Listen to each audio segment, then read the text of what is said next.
Zachary, welcome. Thank you for this film.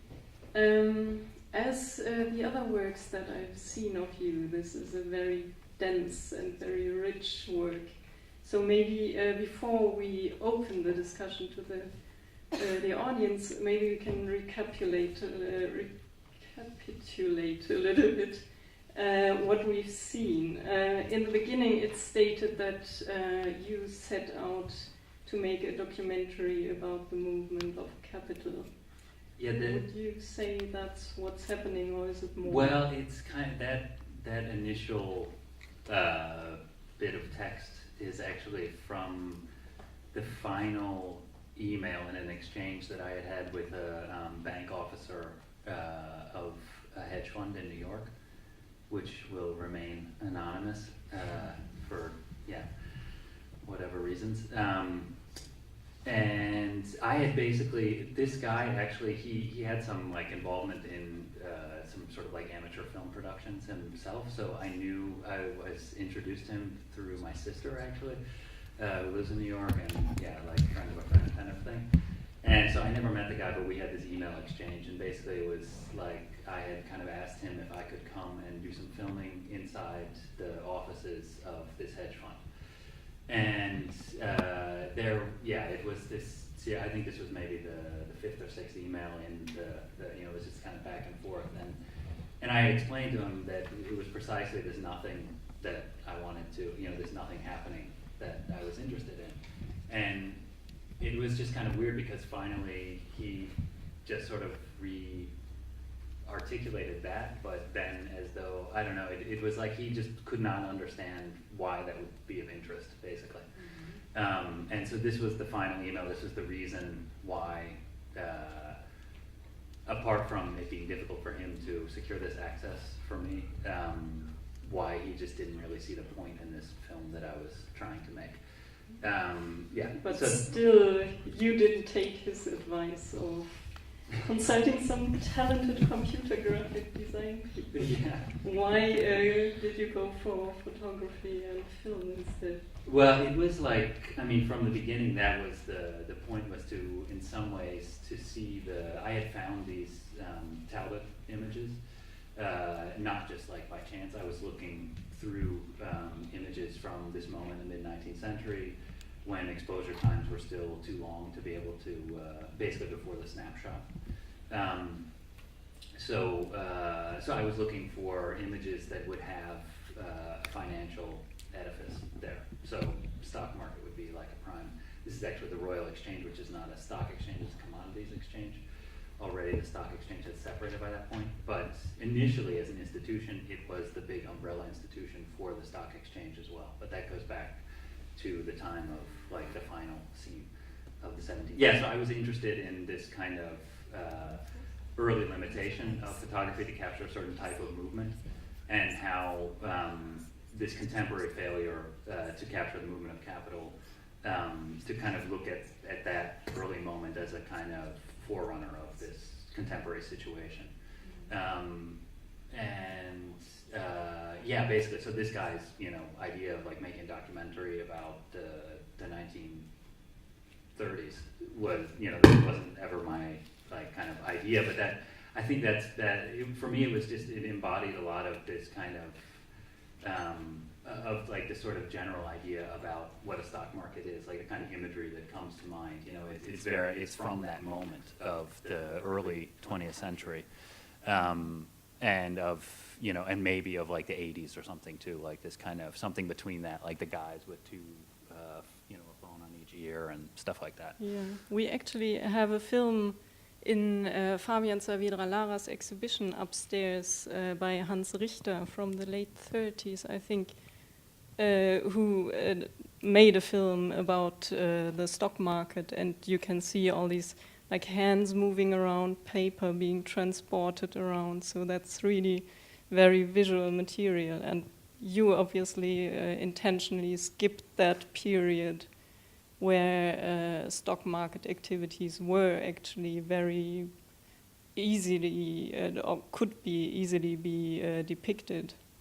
Can you say something about that decision to pick those two moments where depicting becomes especially difficult. Yeah, I think well, like with the Royal Exchange, for example, these were the first, that building was the first architectural manifestation of the Royal Exchange as an institution, which could have been photographed. So what I mean by that is that the Royal Exchange had burned down twice before. The second time it burned down was in 1839, which is actually the year of the official kind of announcement of photography as a technology. So it burned down just before it would have been able to be photographed. So this building, it only becomes, it can only exist in a photograph from 1845 when the construction of it was finished.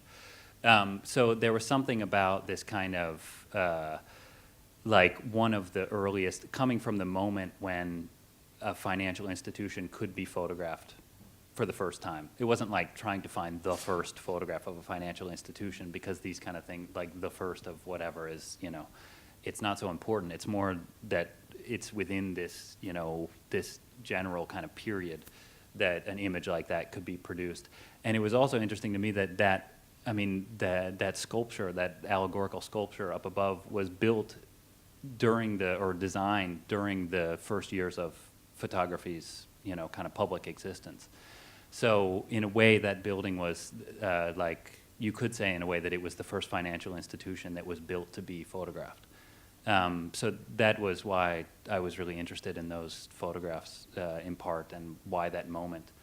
And then the other moment was really the contemporary moment, and the whole film was kind of meant to be set in the contemporary moment. And there were a series of basically kinds of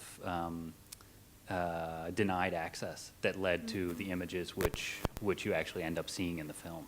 So the whole last part, for example, comes from a rejection from ABN AMRO to film within the semi-public foyer of their headquarters, which is where the film begins. It begins in the Zuidas, which is like the contemporary business district of Amsterdam. And that's where ABN AMRO's headquarters are. And that building, the last building that you kind of see there, with this, kind of turning grid there, that's the ABN AMRO headquarters. And again, it was this kind of, extended email exchange with them where they finally said, it's not within,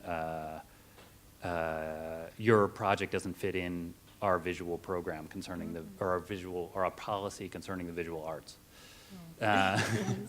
So, but you can film from outside because we can't control that anyway. So, so those were the images in the beginning, and the images in the end are actually the images I found when I just Googled policy concerning the visual arts, ABN AMRO, and just by coincidence, 2 days earlier, this whole story about that painting had broken. So. Which is quite a stunning story. I must have missed that, but yeah. Yeah, I think a lot of people missed it unless you live in the Netherlands, because there it was like front page news for 3 days or something. But I think everywhere else it maybe got a kind of small mention or something. In the U.S. it probably did, because that's where it like happened, this little dispute. But okay. Yeah. Do we have any questions from the audience? Arrange it for the zero via New York connection. Yeah, exactly. I called in a hit from J.P. Morgan. Hey. No, yeah, it was really just. Pardon? He didn't pay the wood. I'm sorry. Yeah. This guy? No. Yeah, it was actually kind of. I mean, that was another thing that was interesting about this was because a lot of it has to do with access, and that's why it's so much about this kind of facade, like the depictions of these facades of financial institutions or of a real estate development, in the case of that painting, that the institutions which did allow access were these. It's these museums. It's the archive in London of the Talbot photographs. They were willing. Of course, there was a small fee there, copyright fee, so rent. And then there was the Rijksmuseum in Amsterdam, which, I mean, they actually it was kind of a risk on their part to allow me to do that. Granted, we had like a big contract that I had to sign about like where this image would appear and where not, and all of that. But ultimately, they were fine with it being in this film, and because at the moment that was like a controversial story, and you know, I just was like this artist kind of approaching them, asking like, hey, can I make a, you know, it was still kind of like hot in the media a little bit, and they allowed it, and that was really nice. So I mean, I also felt like it was this kind of thing where actually that was a role of the museum as a kind of archive of images where they really performed their public role, and they allowed this kind of image to circulate in another context than in this media, you know, than in the financial sections of the newspapers.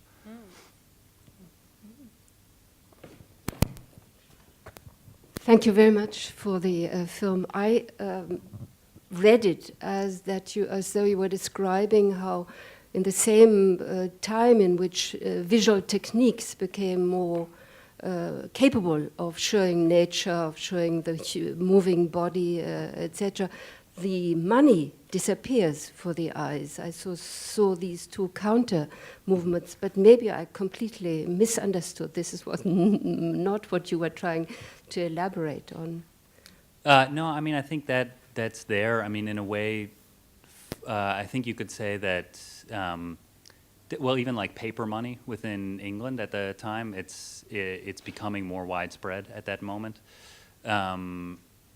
which is kind of an abstract thing itself. I mean, we think of paper money as very concrete now because usually it's electronic money that we're, but at the time it wasn't. I mean, it was as immaterial as I think electronic money is for us today. But your first images were showing, especially with the quotation, were showing you just cannot see anything. You cannot see modern electronic money. And then you go back to photography and show the whole process of photography gradually becoming more capable of seeing nature, of seeing the human body moving, etc. So that you really have two counter movements. Money on one side becoming invisible, and on the other side the visuality techniques becoming more capable of showing. Yeah, but I think, I mean, for me, like the key thing there was to also depict this kind of, like to show Talbot's description of this image, for example, that it was lacking something, that it was a failure, this inability to capture fast-moving objects, you know, that it couldn't freeze. But that's a particular type of representation. I mean, some people would consider it more realistic. To be able to, and still today, you know, when you want to photograph a building, you pile on these, you know, filters to be able to make a long exposure so that you just get the building and you get everything else out of the picture. So for that moment that Marx is also writing this text actually the text describing money as a form of disappearance of value, that's, you know, that's volume 2 of Capital, but at that moment already in the 1844 manuscripts, he is writing about money in a sense that relates much more directly to the ideas of photography at that moment. So in a way, it was this too that it's not just that money becomes more invisible and photography becomes more capable, or of making other things visible. It's also that this early failure of photography itself was actually, it might have been a failure in photography's terms, but actually in terms of the way that Capital moves, it was actually a success. So here, this failure in photography's own standards for itself, or at least Talbot's standards for it, at that moment was actually a success in terms of like the history of the depiction of the movement of Capital, you could say. Yeah, that's a point that I find really interesting also, referring to your other works, that you seem to use this history of like technological developments of the history of photography, like very concrete examples, historic examples. You seem to use those as images for economic phenomena. Is that right? Would you agree with that? Yeah, I think it's more, I mean, okay, in a way I am of the belief that really, if you're gonna have photography have some kind of relationship to the movement of capital, it's gonna be one that has to be constructed. It's not, it isn't one of direct depiction. And so I have found it interesting to go to certain moments within the history of the development of the technology of photography, of various aspects of the technology, to kind of consider what was seen as a failure from the side of photography at that moment, from the side of the technology. And at those moments where it was a failure for photography, oftentimes it could be seen as a success for the depiction of capital. And this is kind of like an underlying strategy or something behind a number of moments that I've tried to look at, to really see these kind of the forward march of technology as basically changing the parameters. It doesn't make it more, it doesn't get any closer to actually depicting capital movements, to depicting economic flows. It's just that at certain moments, those types of flows are different. And so given a certain moment in history and given the technology of photography, the movement of capital will look very different. Do we have more questions, maybe? Yeah. Thank you for your wonderful film about the movement of capital, but obviously in making a film you kind of also create capital, or symbolic capital. Yeah. So I was wondering if you could speak about or say something about in which context you would situate your own practice as an artist in relation to this creation of value or economic value, meaning that producing moving images could relate to an economic environment which we call cinema, or you could relate it to an economic environment which we call visual arts, and both have a quite different economic paradigm on which they function. Could you say something where you see yourself in between those two paradigms, or either one of them? Yeah, I think it's, well, just to be very concrete about it, most of the funding for the production that I do comes from the Netherlands, through Mondriaan Funds, what is now Mondriaan Funds, what used to be Fonds BKVB, and also for being invited to exhibit somewhere if there's a new production involved. Like with the Stylische Herbst, they commissioned a work. So that's how the things get made. That's the financial circumstances around that. Then in terms of how I'm able to extract rent from these, to put it in the terms that were spoken earlier, that varies to some extent depending on the work. Like this work has been shown in some film festivals. There's a work from 2011 that will be shown next week in a film program that you guys are also part of, that has been shown more often in film festivals than it has been shown in art spaces. But the kind of payment for those situations is nothing. I mean, it's not really. So they don't, the only way that I'm able to actually make them is through grants from the Netherlands, really. And then occasionally from an exhibition or something like that. And yeah. Yeah, but the two economic models function also in opposite terms. One is based on scarcity in visual arts, where you can kind of define a film which is a mass medium product, which you can copy, etc., etc. You kind of define it in its scarcity, so you sell 1 or 2 copies as a piece of visual art for a collector. Yeah. Or you could go to the mass media distribution and just distribute your work as a video, as a DVD, or things like that. Do you see, what's your choice in these? Did you make a choice in these, or do you work, I know you work with a gallery, but from my experience, it's not very easy to sell videos like this as unique pieces of visual art. No, it's, I mean, the sale, actually most of these works are in like a small edition run, let's say. and then those, if they are sold, it's, at least for me, it's always been, there's been one private sale that I have made of a film. And that's to this collector who has an art space, has his own museum. So, and then otherwise it's been to museums, and then it's in their collection, which actually I think is kind of, that's for me why it's important to have them in editions, so that they go into, so they have the possibility of being in museum collection. Otherwise, they are, I find like the mass distribution model doesn't make a lot of sense for a film like this. I mean, first of all, I wouldn't work with a distributor or anything. That would be then me, and that would be something like, okay, putting it up on Vimeo or on YouTube or whatever. And anyway, it's on Vimeo. If you want to see it, anybody who wants to see it, they can just email me if they see on my website and they, hey, can I see this thing? I always send the password. And so in a way, it has this kind of, it's informally available. But I think that like making it, it's never been appealing to me to just put it up on YouTube or put it up on Vimeo and have, people like vote on it and comment and how many views do you get and all this kind of stuff. I feel like it's kind of, yeah, and it's also this way that it's like this kind of channel surfing thing.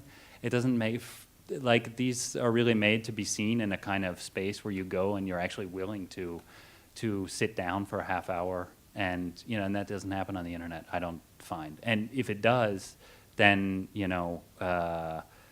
I mean, if you can see it online if you, I mean, they are there, but it is in this kind of informal, you would have to email me. And I think like that small amount of interest being shown is enough to like then give somebody access to it. Mm-hmm. So I don't know, it doesn't really, I mean, that's also this thing of not being clearly situated within a film. It's definitely not in a kind of film model where you have a distributor and it goes to cinemas and stuff like that.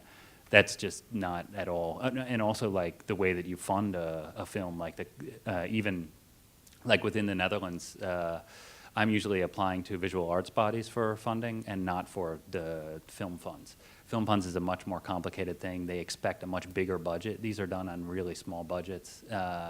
And I may hire a couple of people, for crew if needed, but usually I actually do most of it myself. So that's kind of, yeah.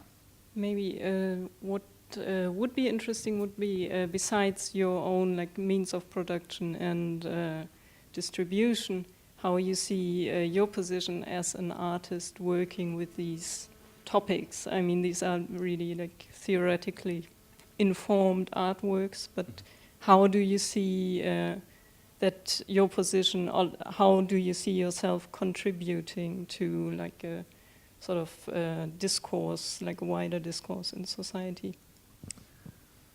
Yeah, that's a good question. I mean, and why not write a text? Why do you make a film about it? Yeah, I mean, sometimes I write texts too. So it just kind of depends. I mean, I don't see film as like a privileged medium in terms of this kind of inquiry, but it's more a kind of, it's a methodology that I'm kind of in the process of developing, and this is part of the investigation. I mean, in a way, they are like, some films are more kind of, they come to a better resolution than others. Some things are a little less resolved. I think this film is particularly resolved at the end in a way that a lot of the films that I make are not. But some are as well. I mean, it kind of, it depends a little bit. I think that, I don't know, if you're getting more at like an audience question, then that's something else, I guess. But for me, it's just that it is actually an interesting medium to work with these questions in, and sometimes it's interesting to pursue it in a text, sometimes it's interesting to pursue it in a film. It kind of, yeah, it varies. I would like to go to this question of technical development and somehow link it with the aesthetic issue. So I guess the only way to represent the movement, the circulation of capital and of money, would be to use some sort of special effect. And I think it really makes sense because money is a sort of special effect. And not only because it's electronic, but after abandoning the gold standard, money has become something completely different from what it was before. The only the only process to back up the value of money is the promise of people who take credit that they will pay it back. So it's a sort of it's just like a reverse phantasm, right? So we sell our future for a certain vision of what we can do today. And it's completely unreal, right? So my question is, were you considering going into a completely different aesthetic concept, right? Not doing this film in such a realistic way, but do something completely, special effect stuff. I don't know. I'm not familiar with the rest of your work, so maybe it doesn't make sense completely in the context of your all creative activity. But I'm just curious about this particular thing where you're tempted to do some sort of, like we visualize movement of data in a network, right? This is it only can be done through special effects because you don't see there's just a electric current, and also movement of money is very much movement of data. With most of the, I think 60 or 70% of trading is algorithmic trading between machines and not humans. I think it's actually even a bigger Or percentage. even bigger, yeah. But yeah. Yeah, no, I think part of the, I'm actually interested in this thing that you could come up with a special effect that might be able to depict, I guess it's not really about being a purist, I think, here, but it's more just that I'm actually interested in the limits of these visual technologies in relation to this phenomenon. For me, the movement of capital, it doesn't exist in the same kind of visual space that photography operates within. So there is a kind of starting challenge there that, if you're working within photography, if you're working within film, and you want to deal with the kind of space in which capital moves, then you're already unless you resort to special effects, then it's kind of an impossible task. And let's see how best to put it. Basically, I'm actually not so interested in depicting the movement of capital at all, is basically the yeah, I'm more interested in the aesthetic situation of capital than depicting it. So, yeah, that's basically it. I think I think the depiction of capital is not. It isn't possible, and I don't think that's a problem. Actually, I just think that's the situation. And yeah, I've made a lot of works that are kind of in some way about that situation, and trying to deal with that situation aesthetically. But that doesn't mean that the interest is to actually depict capital, to capture it. I mean, that's also why I found this kind of this description of Marx's in relation to Talbot's disappointment at this failure. That for me was one of these moments that's actually quite interesting, because there you have, in a way, because of a failure in depiction, an actual expression of the movement of capital. But it's not a depiction of it, really. It's more like a kind of expression of it, of this, yeah. Coming from the limits of depiction to the limits of time, we have one more really quick question, maybe, and a quick answer, and then we have to come to an end. Okay, very quick. Did you ever talk to this hedge fund guy on this posting of this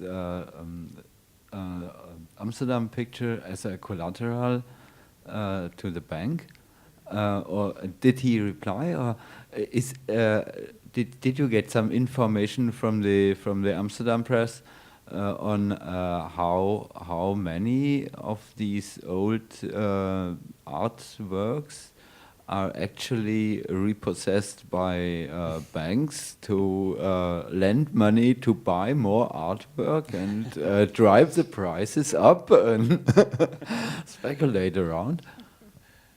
Yeah, no, I didn't that kind of investigative journalism is like beyond my. Then I would have to hire I think like a research assistant or something, and yeah.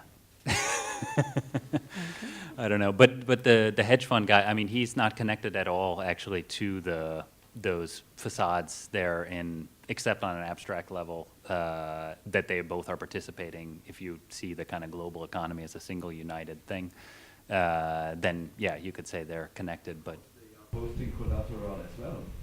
And if the one guy is posting some artwork as collateral to lend money, Yeah.